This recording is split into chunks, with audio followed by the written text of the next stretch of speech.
राज्यामध्ये कायदा आणि सुव्यवस्थेचे धिंडवडे निघालेले आहेत। जर पोलीस अधिकारीच एका उच्च शिक्षित महिला डॉक्टरवर बलात्कार करत असतील तर आता याच्यापेक्षा वाईट अवस्था काय होणार आहे। तेव्हा देवेंद्र फडणवीसांनी स्पष्ट करावं की महाराष्ट्रामध्ये कायदा आणि सुव्यवस्था आहे, तर की काय द्या आणि मग सुव्यवस्था घ्या अशी स्थिती आहे, ती एकदा स्पष्ट करावं। हा निर्लज्जपणाचा कळस झाला। आणि हे पोलीस अधिकारी एवढे माजलेच कसं, आणि यांच्यावर काय अंकुश आहे का नाही?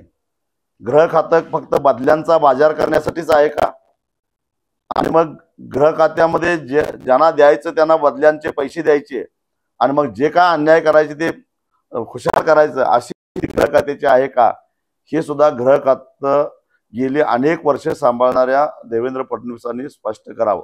म्हणूनच मी प्रश्न विचारतो देवेंद्र फडणवीसांना की एवढा माज या पोलिसांना कसा आला, पोलीस अधिकाऱ्यांना कसा आला, याच्या पाठीमागे कोण आहे? याचं कारण पोलीस अधिकाऱ्यांना असं वाटतं की पैसे फेकले की पाहिजे तिथं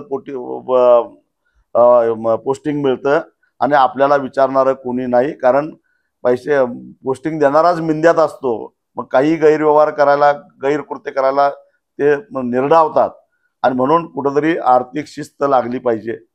त्याला जबाबदार सरकारच आहे। सरकारनं शेतकऱ्याला अक्षरशः वाऱ्यावर सोडलेला आहे। दिवाळीपूर्वी शेतकऱ्याला गोड बातमी मिळेल असं सांगितलं। गोड बातमी काय तर ऐन दिवाळीत शेतकऱ्यांनी आत्महत्या केल्या, ही गोड बातमी। शेतकऱ्याला काळी दिवाळी करावी लागली, ही गोड बातमी। शेतकऱ्याला खरडा भाकरी खाऊन अधिकाऱ्यांच्या आणि नेत्यांच्या दारासमोर आंदोलन करावं लागलं, ही गोड बातमी। कुठं नेऊन ठेवलाय महाराष्ट्र आमचा? खरं तर शेतकऱ्याचा हक्क होता। काय मागितलं होतं शेतकऱ्यांना? निसर्गानं सगळं ओरबाडून नेलं, काही अंशी दिलासा द्या, एवढीच मागणी होती शेतकऱ्याची। पण त्याच्या जखमेवर मीठ चोळण्याचं काम केलेलं आहे।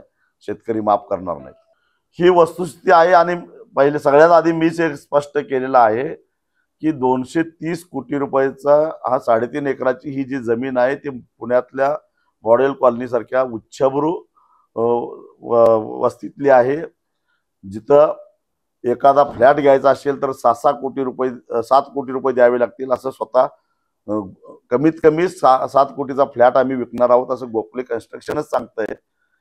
या 230 कोटी रुपयाच्या जमिनीमध्ये आम्ही 3000 कोटी रुपये कमावणार आहोत असंही गोखले कन्स्ट्रक्शनचे विशाल गोखले सांगतात। मग हे 230 कोटी रुपयाला ही जमीन विकली, ती संबंधित जे काही ट्रस्टी आहेत त्यांना भीती घालून विकत घेतली का? ब्लॅकमेल करून विकत घेतली का? का त्या ट्रस्टीने आणि विकत घेणाऱ्यांनी संगनमत करून टेबला खालून काळ्या पैशाचा व्यवहार करून विकत घेतलं? हे स्पष्ट झालं पाहिजे। पुणे हे विद्येचं माहेरघर आहे। याच पुण्यामध्ये महात्मा फुले, सावित्रीबाई फुले, त्याचबरोबर महर्षी कर्वे, विठ्ठलरामजी शिंदे, टिळक, आगरकर, गोखले यांनी गोरगरिबांच्या पोरांना शिक्षण घेता यावं म्हणून पायाला चिंध्या बांधून वनवन फिरून देणग्या गोळा केल्या, शिक्षण संस्था उभा केल्या, गोरगरिबांची पोरं शिकण्यासाठी संध्या निर्माण केल्या। त्याच पुण्यामध्ये 1 जून पासून 200-250 विद्यार्थ्यांचं हे हॉस्टेल 1 जून पासून बंद आहे असा बोर्ड लावून ही हॉस्टेल जर का हडप करण्याचा प्रयत्न कोणी करत असेल तर राज्यकर्त्यांची काही जबाबदारी आहे का नाही, हा माझा राज्यकर्त्यांना सवाल आहे।